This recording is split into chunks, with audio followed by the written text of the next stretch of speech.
तारक मेहता का उल्टा चश्मा। और आज से तुम मुझे मेरा टीम में नहीं चाहिए। I am suspending you.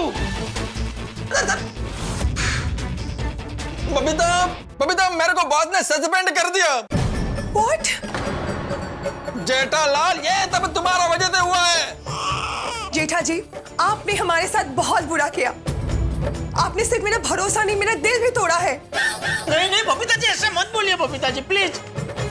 Jethalal, अभी के अभी तुम मेरे घर से निकल जाओ। बबीता जी। जेठा जी प्लीज।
ओम मित्राय नमः, रवये नमः, सूर्याय नमः, भानुवे नमः, खगाय नमः, पूषणे नमः, ओम हिरण्यगर्भाय नमः, मरीचय नमः, आदित्याय नमः, सवित्रे नमः, वर्काय नमः, भास्कराय नमः। आदिदेव नमस्तुभ्यं, प्रसिद्ध नमो भास्कर, दिवाकर नमस्तुभ्यं, प्रभाकर नमोस्तुते।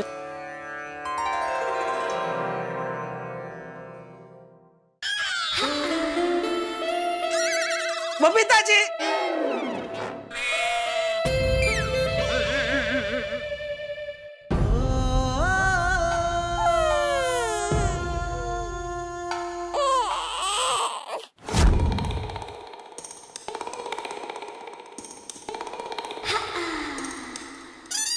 बबीता जी, बबीता जी, एक मिनट मेरी बात तो सुनिए। बबीता जी मेरी बात तो सुनिए प्लीज। भैया चलिए चलिए। बबीता जी मेरी बात सुनिए। बबीता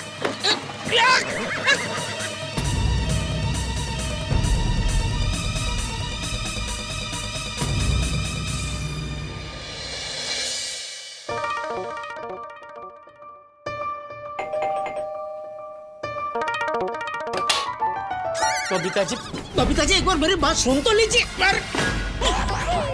क्या हुआ? अरे नहीं, मैं ये कह रहा था मेहता साहब कि ये सच बोलने वाला आइडिया बराबर नहीं है। अरे भाई क्यों बराबर नहीं है? क्योंकि मुझे ऐसा लग रहा है अगर मैंने वहां जाकर सब सच बता दिया तो बहुत बड़ा भवाड़ा हो जाएगा। हो सकता है अय्यर भाई के बॉस उनको पोस्टपोन कर दे। पोस्टपोन? सस्पेंड कर दे? हाँ, सस्पेंड कर दे। और ये भी हो सकता है कि बबीता जी और अय्यर भाई मेरे साथ हमेशा के लिए संबंध तोड़ दे। इसलिए ये सच बोलने वाला आइडिया बराबर नहीं है मेहता साहब। अभी बताइए मैं क्या करूं? अरे मैं क्या करूं क्या जेठालाल, सारी प्रॉब्लम तो तुम्हारी खुद की खड़ी की हुई है। मैंने क्या किया? अरे मैंने क्या किया का क्या मतलब? सब कुछ तुमने ही तो किया है। अय्यर ने तुम्हें ये कहा था कि भाई कुछ भी डाउट हो तो तुम अभी ही बोल देना, तो तुम बोल सकते थे ना।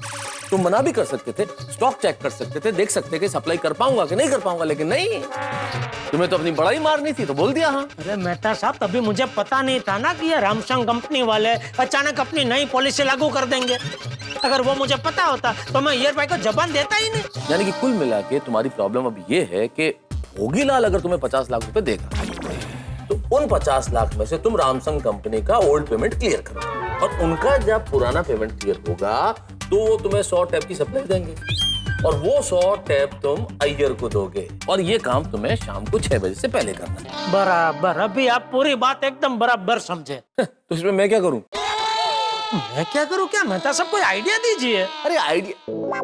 अच्छा जेठालाल, ये भोगीलाल वही तो नहीं है जिसको तुमने मुझसे एक लेटर लिखवाया था पेमेंट के लिए? वही है। तभी उसने बोला था कि 2 महीने में पैसे दे दूंगा। वो 2 महीने का 6 महीने हो गए, 1 रुपया नहीं दिया उसने। और अभी तो वो छल्ली पाट लिए बैठ गया है। आज सुबह ही मैंने भागा को भेजा था उसकी ऑफिस में, तो पता है उसने क्या किया? क्या? अपने कुछ तो पर्सनल बॉडीगार्ड रखे, उनके द्वारा भागा को धक्के मार के ऑफिस से बाहर निकलवा दिया। क्या बात कर रहे हो? तो इसका मतलब तो साफ है कि उसकी नियत ही नहीं है पैसा देने की। हाँ, छोड़ो अब। अरे क्या छोड़ो क्या? मैं तो सब क्या आज क्या हो गया है आपको? क्या बोल रहे हैं आप? अरे जेठालाल, मैं एक नौकरी पेशा आदमी हूँ, मेरी पहुंच बहुत सीमित है और तुम्हारे इस बिजनेस की इतनी बड़ी प्रॉब्लम का पहाड़ अगर तुम मेरे सर पे रख दोगे तो मैं सॉल्यूशन कैसे दे सकता हूँ? दे सकते हैं, और आप मेहता साहब है ना? हाँ। तो फिर अरे इसके पहले कई बार आपने इससे भी जटिल जटिल समस्या का समाधान मुझे दिया है। तो मुझे पूरा विश्वास है कि इस समस्या का समाधान भी आप जरूर दे सकते हैं। सोचिए। हाँ, भजिए कहाँ है? यहाँ मेहता साहब, आपके लिए गर्मा गर्म मसालेदार चटाकेदार भजिए आ गए। तो यार क्या मसालेदार चटाकेदार प्रचार क्या कर रहा है? भजिए देना भाई।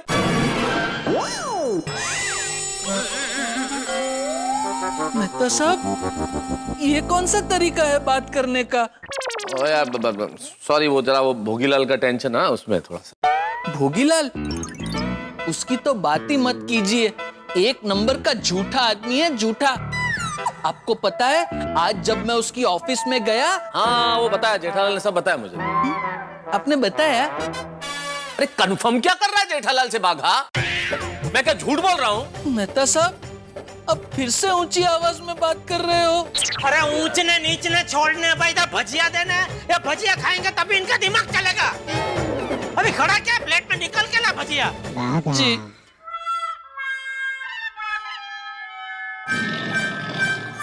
बराबर। ला रहा है भजिया। सुना मैंने, सुना।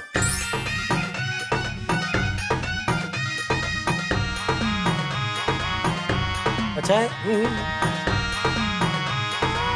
हाँ ला जाएगा जी। सेठ जी, मेहता साहब ने कोई आइडिया बताया? अरे अभी तो भजिया पेट में जा रहा है बेटा, उसका तेल दिमाग तक पहुंचे, दिमाग का ऑयलिंग हो, उसके बाद दिमाग की मोटर चलेगी ना बेटा, टाइम लगेगा थोड़ा। मेरे दिमाग में एक आइडिया आया है, अगर आप बोलो तो। शाबाश, वेरी गुड, बोलो बोलो। सेठ जी, वो भोगीलाल कोरोना कोरोना बोल के हमारा पेमेंट दबा के बैठा है ना, तो हम भी कोरोना कोरोना करके उसके पास से अपना पेमेंट निकलवाए तो। वाह, बहुत अच्छे, बहुत बढ़िया। क्या बहुत बढ़िया? वो क्या बोला कुछ समझे आप? सीधा बढ़िया बढ़िया बढ़िया कर रहे। अरे आइडिया इसका तो ये समझाएगा ना भाई, समझाओ। सेठ जी, अगर आप कोरोना पॉजिटिव पेशेंट बन के उसकी ऑफिस में जाएं तो।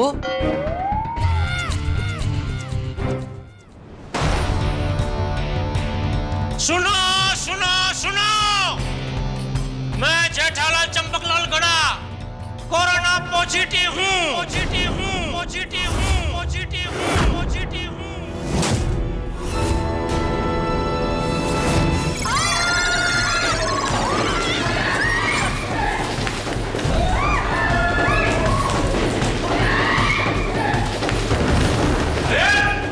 एक मिनट, क्या एक सेकेंड, क्या? आओ भोगीलाल आओ। जेठालाल तुम? हाँ मैं। अगर तुम अपनी खैरियत चाहते हो तो मेरे 50 लाख अभी के अभी दे दो, वरना तुम्हें जान के बहुत खुशी होगी कि महानगर पालिका ने मुझे कोरोना पॉजिटिव की उपाधि दी है। अगर तुमने मेरे 50 लाख अभी के अभी नहीं दिए तो मैं इतनी जोर से खांसूंगा, इतनी जोर से छींकूंगा कि तुम्हारे साथ साथ यहाँ मौजूद जितने भी लोग हैं सबको कोरोना पॉजिटिव की उपाधि मिल जाएगी। बोलो, खांसू, छींकू?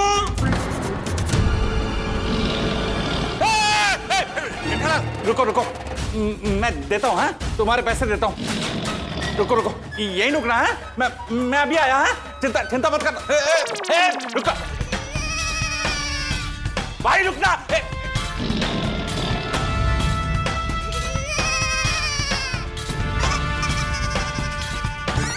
वाह वाह, वाह, मस्त आइडिया है। थैंक यू सेठ जी। 2 कौड़ी का आइडिया है। 2 कौड़ी का क्यों?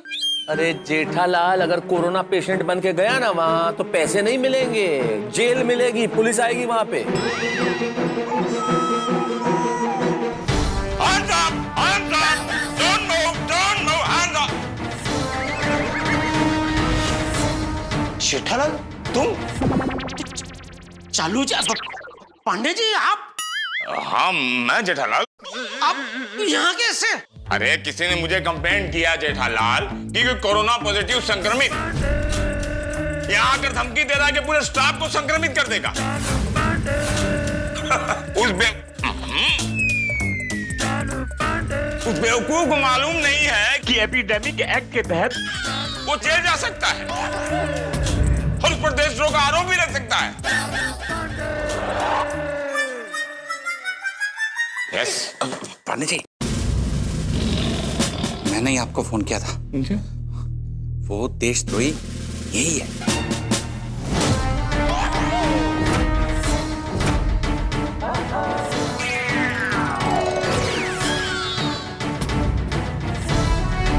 Go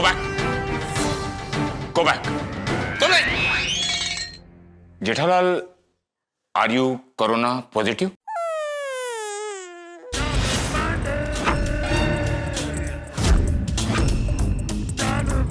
sir, okay. Shishupal, thank you sir, मेरे पास है। Oh good. Jethalal, are you really corona positive? हाँ, ओके। इसलिए अगर आप अपनी खैरियत चाहते हो तो प्लीज यहाँ से चले जाइए, वरना मुझे न चाहते हुए भी आप सबको संक्रमित करना पड़ेगा। अच्छा, तुम मुझे संक्रमित करो जेठालाल, इससे पहले मैं तुम्हें गोली मारकर उड़ा देता हूँ, मामला ही खत्म। अरे बाप रे, ये तो मैंने सोचा ही नहीं मेहता साहब। फिर ऐसा करोगे ना तो लेने के देने पड़ जाएंगे। नहीं नहीं, थैंक यू, थैंक यू। देखा, इसीलिए मैंने आपको यहाँ बुलाया। तो अब जेठालाल, भोगीलाल को सबक सिखाने का मेरे पास एक जबरदस्त आइडिया है। क्या? देखो, ऐसा है, वो तिकड़मों से बच रहा है तो हमें भी उसे चकमा दे के ही पकड़ना होगा। कैसे? जेठालाल, भोगीलाल के एक होटल है और इन दिनों होटल्स की हालत बड़ी खराब है, रूम्स पूरे बुक हो नहीं रहे, ऑक्यूपेंसी बहुत कम है। और ऐसे समय में किसी होटलियर को यह पता चले कि कोई व्यक्ति उसकी पूरी होटल बुक करना चाहता है तो ये ऑफर सुनकर वो दौड़ा चला आएगा। मतलब आप ये कहना चाहते हैं कि ये ऑफर लेकर सेठ जी भोगीलाल की ऑफिस में जाएं? जी। नहीं जा सकते। क्यों? क्योंकि क्या है, भोगीलाल की ऑफिस में कोने कोने में सीसीटीवी कैमरे लगे हैं। जैसे ही सेठ जी के कदम उसकी ऑफिस में पड़ेंगे, उसे अपनी कैबिन में पता चल जाएगा कि सेठ जी आए हैं। हाँ तो ठीक है ना, हम जगह बदल सकते हैं भाई। तुम ऑफिस में मत मिलो, तुम उसकी होटल में मिलो, और होटल में भी ये सुन के कि पूरी होटल कोई बुक करना चाहता है वो दौड़ा चला आएगा। नहीं आएगा। अब क्यों नहीं आएगा? क्योंकि उसके होटल में भी सीसीटीवी कैमरे लगे हैं, जिसका एक्सेस उसके कैबिन में होगा। कैबिन में क्या, उसके फोन में भी होगा। तो अब क्या करें? मुझे नहीं, इनसे पूछिए, आइडिया इनका है ना। मेहता साहब आप अरे भाई हम जगह नहीं बदल सकते तो आदमी तो बदल सकते हैं ना। मतलब भोगीलाल से लेने वाला पैसा हम बंसीलाल से मांगे। अरे यार तुम पूरी बात सुनने से पहले क्यों कंक्लूजन पे जंप कर जाते हो भाई, बीच में क्यों कूद जाते हो? बात तो सुन लो पहले पूरी। बाका बाका 2 मिनट जरा शांति रख। बोलिए बोलिए मेहता साहब बोलिए। आदमी बदलने से मेरा मतलब भोगीलाल को बदलना नहीं है। आदमी बदलने से मेरा मतलब यह है कि जेठालाल को चूंकि भोगीलाल जानता है, इसलिए कोई ऐसा व्यक्ति जाए होटल बुक करवाने के लिए जिसे वो नहीं जानता हो। समझे? समझ गया मेहता साहब, मैं समझ गया। मेरी जगह कोई और जाएगा तो भोगीलाल को शक भी नहीं होगा, बराबर है? तो मेहता साहब मेरी जगह आप चले जाइए। अरे मैं कैसे जा सकता हूँ भाई? मुझे तो वापस ऑफिस जाना है भाई। मैं नहीं। ये लो बॉस का फोन भी आ गया। और एक मिनट तुम चुप रहना प्लीज। Yes sir. हाँ मेहता, तुमने बहुत देर से फोन नहीं किया, सब ठीक है ना? नहीं सर, सब ठीक है। मैं फोन करने ही वाला था। वो वाइफ को दिखा दिया डॉक्टर को, अभी घर पहुंचा हूं। ठीक है। अच्छा। वैसे अंजलि आपको थैंक्स कह रही थी सर कि आपने बहुत शॉर्ट नोटिस पे मुझे छुट्टी दे दी, तो मैं आ पाया और डॉक्टर को दिखा पाया उसे। अरे मेहते, थैंक्स की कौन सी बात है इसमें? You know I respect ladies. जरा एक काम करो, भाभी से मेरी बात तो कराओ। अंजलि से बात करनी है? हाँ। कौन है तारक?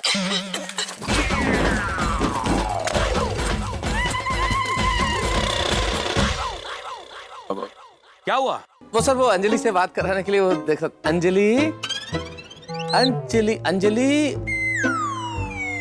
सॉरी सर, वो क्या लगता है कि वो डॉक्टर ने जो दवाई दी है ना उसका असर हो गया तो सो गई है अंजलि। सोने दो। Don't disturb please, don't disturb. सोने दो।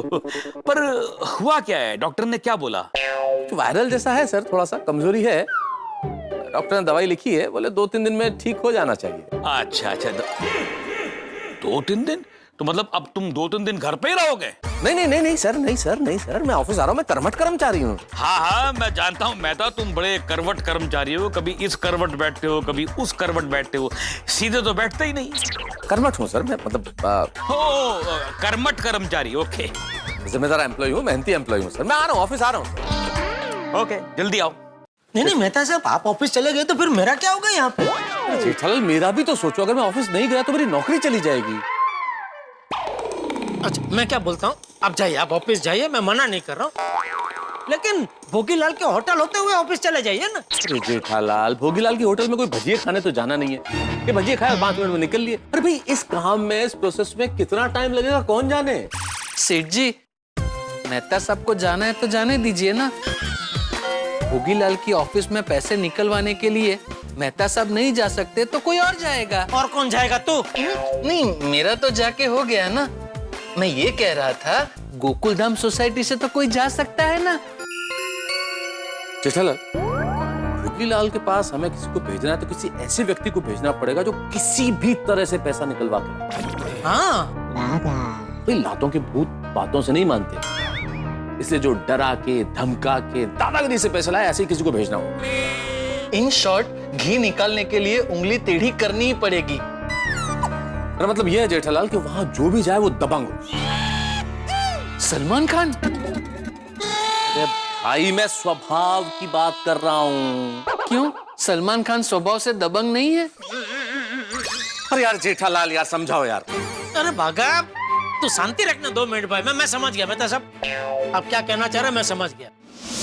मित्रों, लाख कोशिश की गई, तमाम प्रयास किए गए, लेकिन भोगीलाल ने जेठालाल के पैसे देने से इनकार कर दिया। अब क्या किया जाए? एक बड़ी पुरानी कहावत है कि जब घी सीधी उंगली से ना निकले तो उंगली टेढ़ी करनी पड़ती है। अब उंगली टेढ़ी करने का समय आ गया है, यानी कि पैसे निकलवाने के लिए कोई और तरीका आजमाना पड़ेगा। और वो तरीका यह है किसी दबंग को भेजा जाए, वो दबंग पैसे वसूल करे। लेकिन कौन होगा ये दबंग? कौन है ये दबंग जो जाके काम कर सकता है, जेठालाल के पैसे वसूल कर सकता है, भोगीलाल को डरा सकता है, भोगीलाल का गिरेबान पकड़ के पैसे निकलवा सकता है? गोकुलधाम में तो एक ही है वो दबंग जो ये काम कर सकता है। लेकिन मित्रों, वो दबंग कुछ जरूरत से ज्यादा ही दबंग है। तो देखना यह है कि गोकुलधाम का हमारे दबंग क्या करता है, किस तरह से करता है, जानने के लिए आपको देखना होगा तारक मेहता का उल्टा चश्मा। देखते रहिए, हंसते रहिए। लेकिन मित्रों, उससे पहले एक विशेष बात। मित्रों, आज आपके प्रिय कार्यक्रम तारक मेहता का उल्टा चश्मा के 3100 यानी कि 3100 एपिसोड पूरे हो चुके हैं। एक मील का पत्थर है और ये अवसर संभव हो पाया है सिर्फ आप लोगों के प्यार की वजह से, ईश्वर के आशीर्वाद की वजह से। हमें उम्मीद है, विश्वास है कि आपका प्यार इसी तरह हम पर बना रहेगा, आप इसी तरह से हमें मोहब्बत करते रहेंगे और हम ये वादा करते हैं हम आपको इसी तरह से हंसाते रहेंगे, आपके घरों में ठा के लेके आते रहेंगे। बस देखते रहिए तारक मेहता का उल्टा चश्मा, देखते रहिए, हंसते रहिए।